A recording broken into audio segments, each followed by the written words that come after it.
வளர்ந்த தம்பியுடைய இறுதி உருவத்தில் கடைசியாக வந்து ஒரு சில வார்த்தைகளை பகிர்ந்து கொண்டு அவங்க கடந்து போனாங்க. இந்த நாளில் அவங்க ஒரு மினிஸ்ட்ரி, அதாவது ஊழி செய்கிறவங்க, டாக்டர் மட்டும் இல்லை, உன்னதமான பணிகளிலும் உலக பணிகளிலும் இணைந்திருக்கிறாங்க. அவங்க இப்போது மத்தியில் இருக்கிறதால தம்பி படத்தை திறந்து வைத்த பிறகு ஒரு சாட்சி பகிர்ந்து கொள்வாங்க.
அப்போ கையிட அதுல இருந்து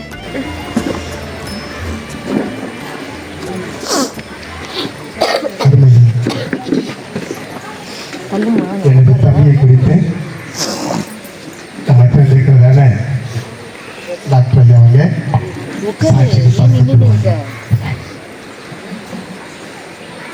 கர்த்தருடைய நாமத்துக்கு மகிமை உண்டாவதாக.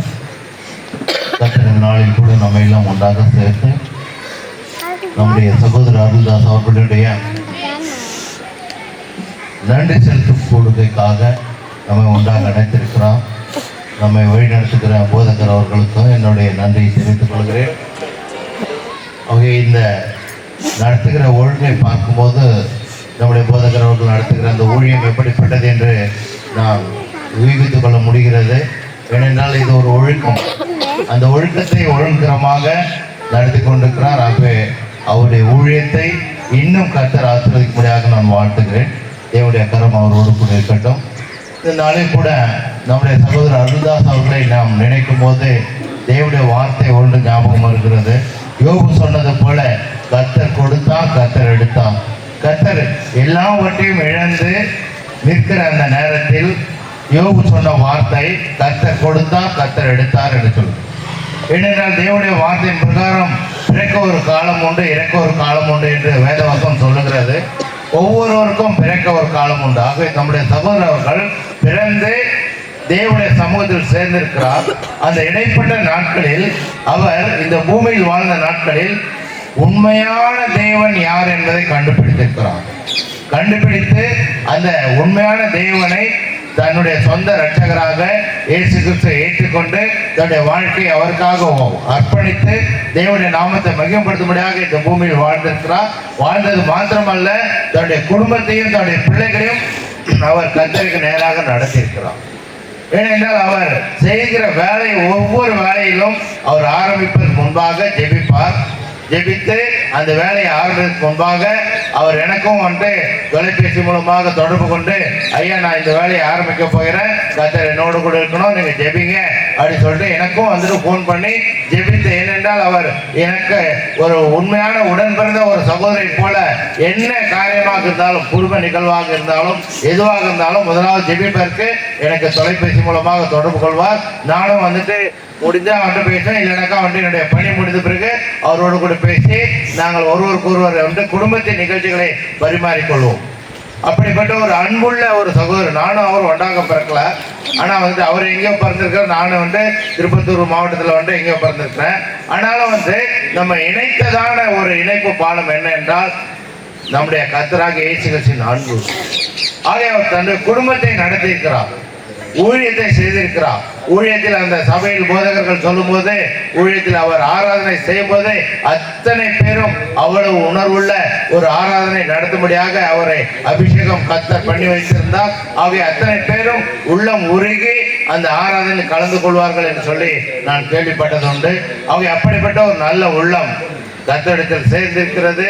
ஏனென்றால் தேவனுடைய வசனம் சொல்லுகிறது, தன்னுடைய குடும்பத்தை நடத்த அறியாதவன் சபையை நடத்தக்கூடாது என்று சொல்லுகிறார், ஊழியத்தை செய்யக்கூடாது என்று சொல்லுகிறார். ஆனால் அவர் ஊழியத்தையும் செய்திருக்கிறார், தன்னுடைய குடும்பத்தை மனைவியும் பிள்ளைகளையும் நன்றாக நேசித்திருக்கிறார். அது மாத்திரமல்ல, தன்னுடைய அக்கா மகளை கூட அவர் தத்தெடுத்து தன்னுடைய மகளாக வளர்த்து அவளுக்கும் அன்பு பாராட்டி திருமணம் செய்து அவளை அந்த குழந்தை ஒன்று பிறந்திருக்கிற அந்த குழந்தையும் கர்த்தருக்குள் நடத்தி இவ்வளவாக ஒரு பெரிய ஒரு கர்த்தருக்குள் மகிழ்ச்சியான காரியத்தை செய்திருக்கிறார்.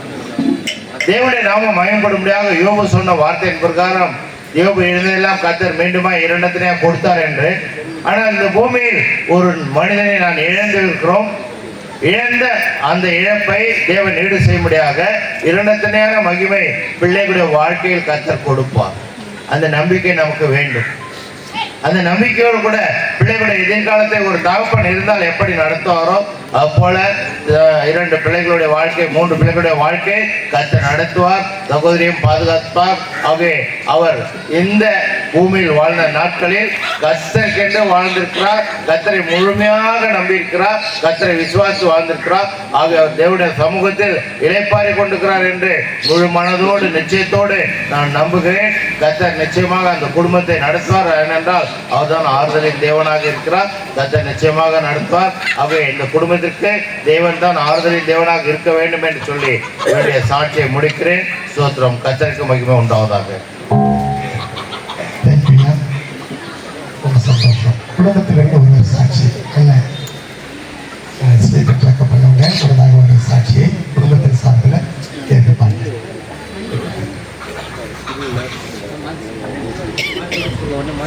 கர்த்தருடைய நாமத்துக்கு மகிமை உண்டாவதாக. அந்த நாளிலும் கூட அருமை சகோதரன் அருந்தாஸ் நிமித்தமாக இந்த ஆறுதல் ஜபகுத்தில் வந்திருக்கிற யாவரையும் கர்த்தராகிய இயேசு கிறிஸ்து நாமத்தில் நன்றாய் வரவேற்கிறோம்.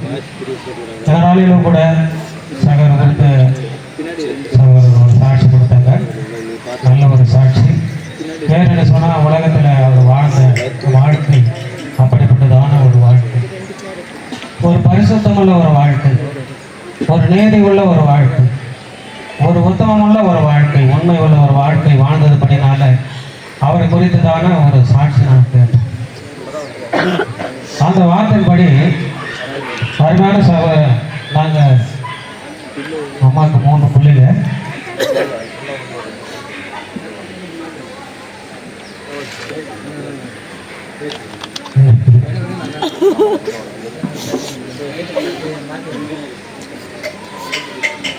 பையன் ஒன்று இழந்திருக்கிறோம்.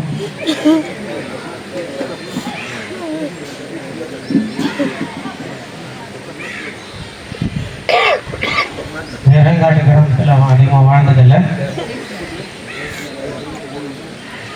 அவன் குறிப்பிட்ட வயதில் சென்னைக்கு சென்று அந்த வேலை பார்த்து ஒரு சபையோடு ஐக்கியம் கொண்டு அந்த சபையில் மிகுந்த ஒரு சாட்சி உள்ள மகனாக வாழ்ந்து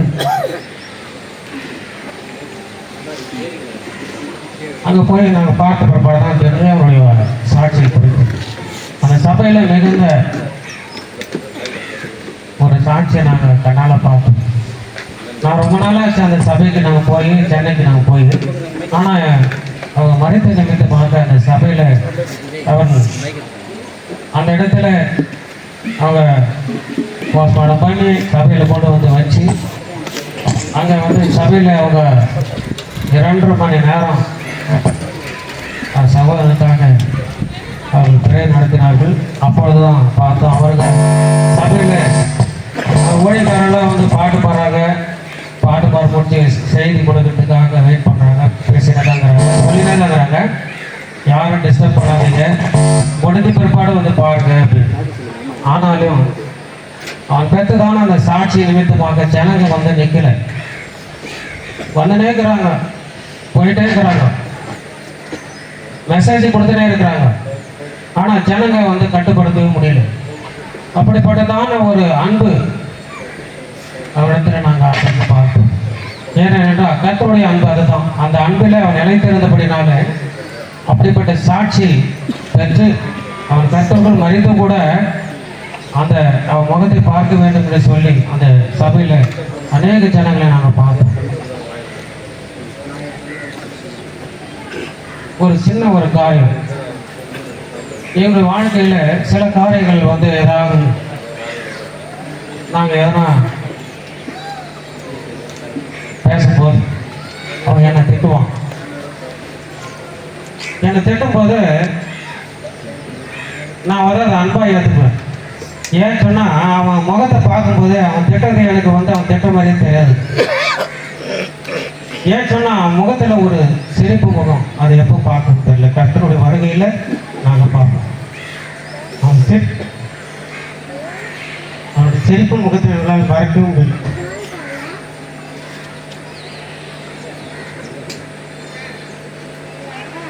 அவன் சில காரியங்களை எங்களிடத்தில் பேசும்போது கூட ரொம்ப அருமையாக வார்த்தைகளை குறித்து அவன் பேசுவான்.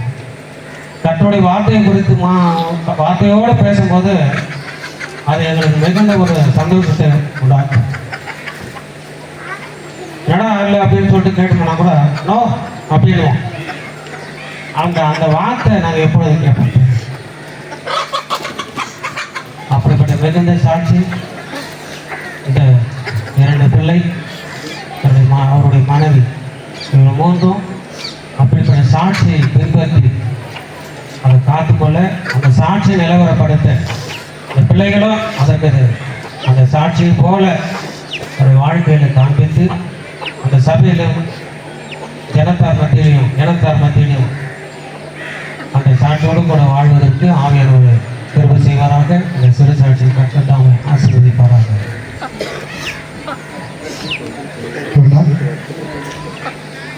சாட்சி சொல்லுகிறவருக்கு இந்த ஒருவர் யாராவது சாட்சி சொல்ல முடியுமா? சாட்சி சொல்லிக்கொள்ளலாம்.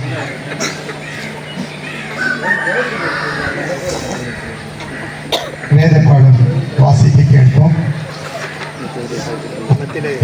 வேத பாடம் வாசிக்கும்படி சுஜி ஏலன் அவர்களோடதாக வந்து வேத பாடம் வாசிக்க கேட்போம். 1 தெசலோனிக்கர் 4ஆம் அதிகாரம் வசனங்கள் 13 முதல் 18 வரையிலும் சுஜி ஏலன் முழுதாக வந்து வேத பாடம் வாசிக்க கேட்போம்.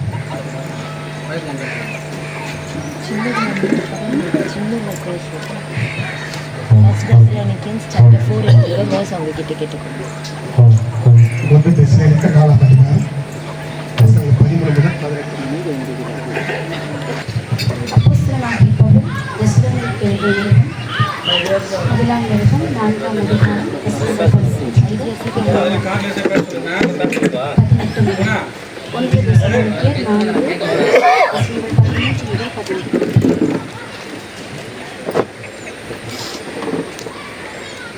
அன்றியும் சகோதரரே, நித்திரை அடைந்தவர்கள் நிமித்தம் நீங்கள் நம்பிக்கையற்றவர்களான மற்றவர்களைப் போல துக்கித்து அறிவில்லாதிருக்க எனக்கு மனதில்லை. இயேசுவானவர் மரித்து பின்பு எழுந்திருந்தார் என்று விசுவாசிக்கிறோமே. அப்படியே இயேசுவுக்குள் நித்திரை அடைந்தவர்களையும் தேவன் அவரோடே கூட கொண்டு வருவார்.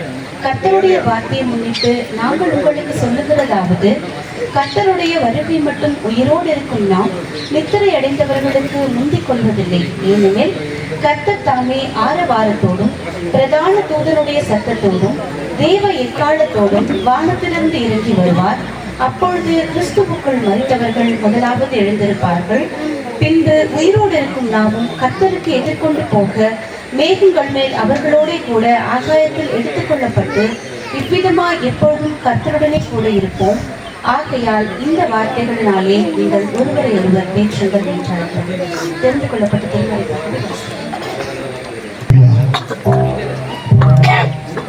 கர்த்தர் நல்லவர். ஸ்தோத்திரம்.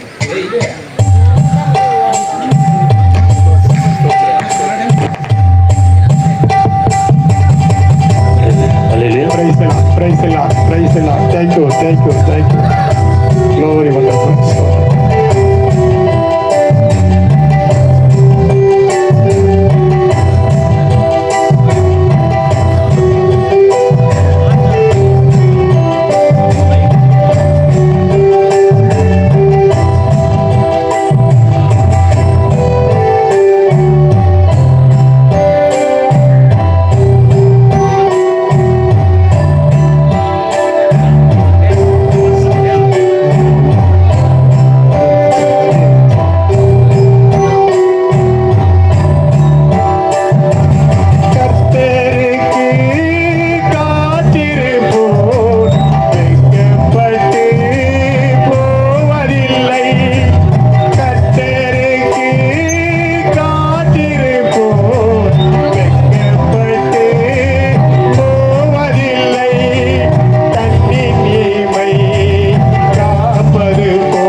கர்த்தர் நல்லவர்.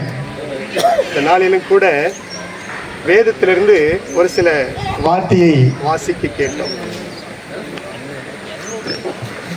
இந்த வார்த்தை ரகசியம், அநேகருக்கு தெரியாத ஒரு ரகசியம். என்னன்னு சொன்னா, பவுலானவர் தெசலோனிக்கே பட்டணத்துக்கு எழுதுகிறார். இந்த ரகசியத்தை நீங்க தெரிந்து கொள்ளணும். உலகத்தில் எல்லாரும் பிறக்கிறோம், ஒரு நாள் இறக்கிறோம். ஆனா அந்த ஆத்மா எங்க போகுது? இந்த சரீரத்துக்குள்ள தேவன் ஒரு ஆத்மாவை கொடுத்து அதுக்குள்ள ஆவியை கொடுத்திருக்கிறார். அந்த ஆவி தேவன் கொடுத்தது. இந்த சரீரம் உலகத்துக்குரியது. உன்னதமான ஆவி தேவன் கொடுத்தது. தாயின் வயிற்றில் உருவாக முன்னே அவர் தான் அதுக்கு ஜீவனை கொடுக்கிறார்.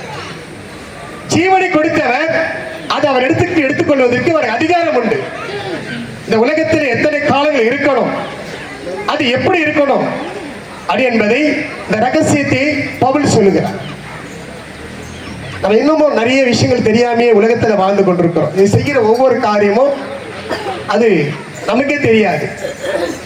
கிறிஸ்துவத்துல ஒருத்தர் மரித்துட்டா அவளை கொண்டு போய் பத்திரமா அடக்கம் பண்ணிட்டு வந்துடுவோம், நன்றி சொல்லுவோம். படம் திறக்கிறது, குடிக்கரையில போய் அழறது, பூ போடுறதெல்லாம் கிடையாது. ஆனால் உலகத்துக்குரிய வழக்கம். அப்படி இல்லைன்னா அது ஒரு விசேஷமா தெரியாதுன்னு தான் அந்த காரியத்தை மேற்கொள்கிறோம். ஆனா அதனால தான் பவுல் சொல்கிறார், அன்றியும் சகோதரரே, நித்திரை அடைந்தவர்கள் நிமித்தம் நீங்கள் நம்பிக்கையற்றவர்களாக மற்றவர்களை போல துக்கித்து அறிவில்லாத இருக்க எனக்கு மனதில்லை. துக்கப்பொருளை பார்த்து சொல்றாரு, அறிவில்லை உங்களுக்கு, ஏன் இழறீங்க?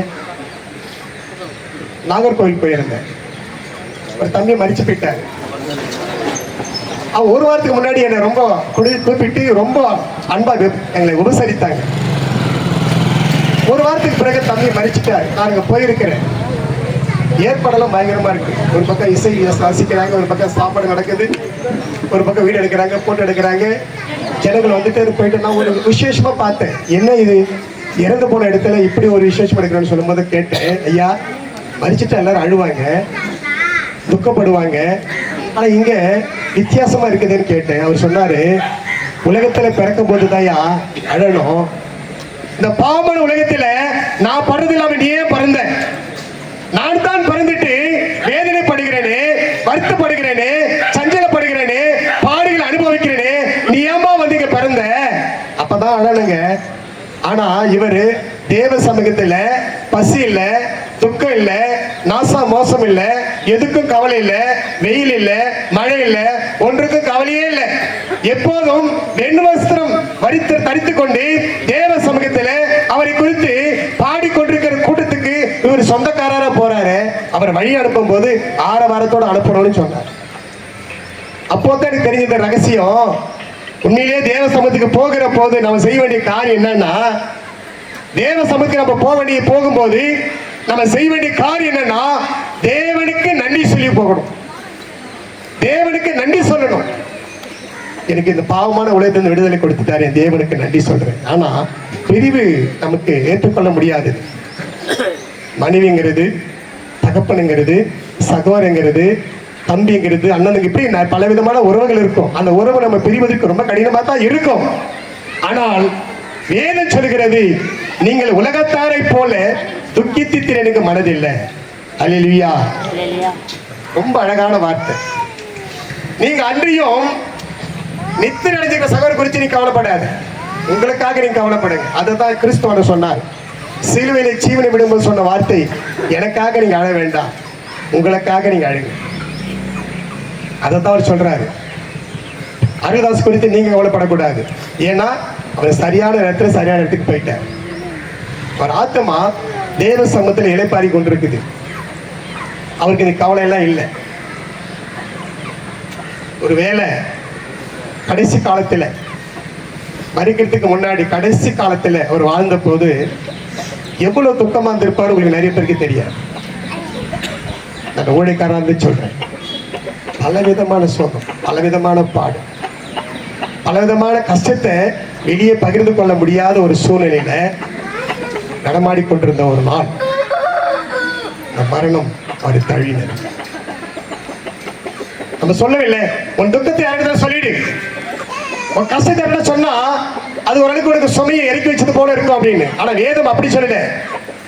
வருத்தப்பட்டு பாரம் சுமக்கிறவர்களே, நீ எல்லாம் எடுத்துட்டு வாருங்கள், நான் உங்களுக்கு இளைப்பாறுதல் தருவேன். அந்த இளைப்பாறுதல் நிரந்தர இளைப்பாறுதல். உனக்கு இனிமேட்டு விட்டு போகிற இளைப்பாறுதல் இல்லை, நிரந்தரமான இளைப்பாறுதல் உனக்கு. போ, என் சமூகத்துக்கு வந்து, என் சமூகத்துக்கு வந்தா உனக்கு நிரந்தர இளைப்பாறுதல். அங்க உனக்கு அழுகை இல்லை, புலம்பல் இல்லை, கஷ்டம் இல்லை, கண்ணீர் இல்லை, வேதனை இல்லை, போராட்டம் இல்லை, எப்போதும் சமாதானமா இருக்கக்கூடிய ஒரு இடம். இந்த இடத்தை பெறுவதற்கு அருள்தாஸ் எடுத்துக்கொண்ட முயற்சி கொஞ்சம் நெஞ்சம் கிடையாது. இந்த கிராமத்தை விட்டு அவர் சென்னை பட்டணத்துக்கு போனார். அல்லேலூயா. இந்த கிராமத்தை விட்டு சென்னை பட்டணத்துக்கு போனார். சென்னை பட்டணத்துல போய் ஒரு சபையை தெரிஞ்சுக்கிட்டாரு. அந்த சபையில் அவருக்கு கொடுக்கப்பட்ட வேலை என்ன தெரியுமா? அவருக்கு ஊழியம் நல்ல உணவு கொடுப்பார். ஊழியத்துக்கு வருவனுக்கு ஹல்லேலூயா.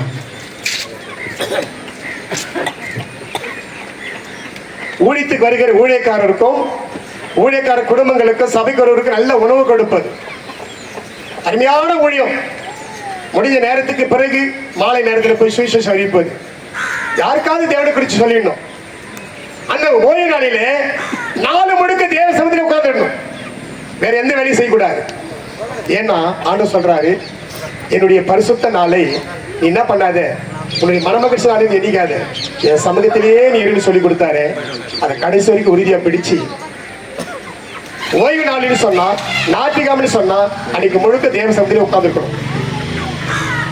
ஊழியக்காரங்க வருவாங்க, சபையார் வருவாங்க, அவங்களுக்கு காப்பி கொடுக்கணும், சாப்பாடு கொடுக்கணும், மீதியான நேரங்களில் ட்ராக்ஸ் கொடுக்கணும். யாருக்காவது ஜோம் பண்ண சொன்னா வீடு போய் ஜோம் பண்ணணும், யாராவது கஷ்டத்தை சொன்னா அவங்களுக்காக ஜோம் பண்ணணும், யாருக்காவது உதவி கேட்டால் ஓடி போய் செய்யணும்.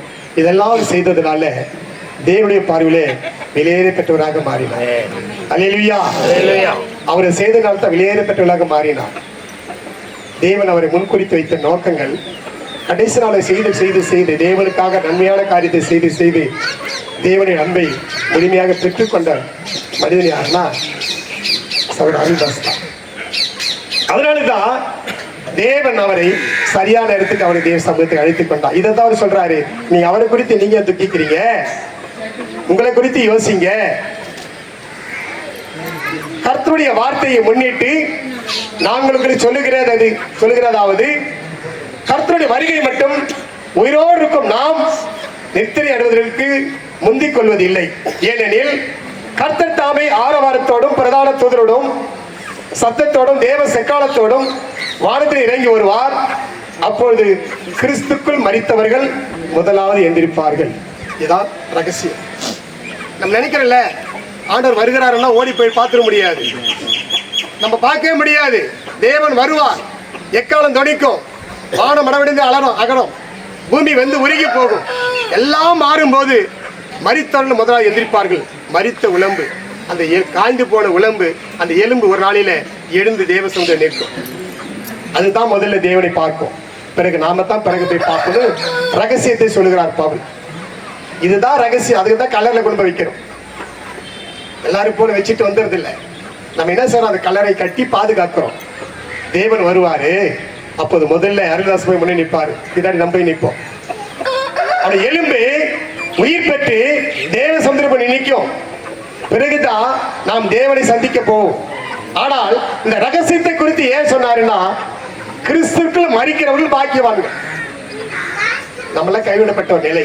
நம்ம நினைக்கலாம், எனக்கு இன்னும் நிறைய காலங்கள் இருக்குது, நிறைய பேருக்கு என்னன்னா இன்னும் இடம் வாங்கணும், வீடு கட்டணும், சொத்து வாங்கணும், எல்லாம் படிக்கணும், பட்டதாரியா மாறணும், இன்னும் வேலை வாங்கணும், இன்னும் சம்பாதிக்கணும், இன்னும் நிறைய இப்படியே யோசிச்சு கடைசியில போகும்போது எதுவும் கொண்டு போறது இல்லை.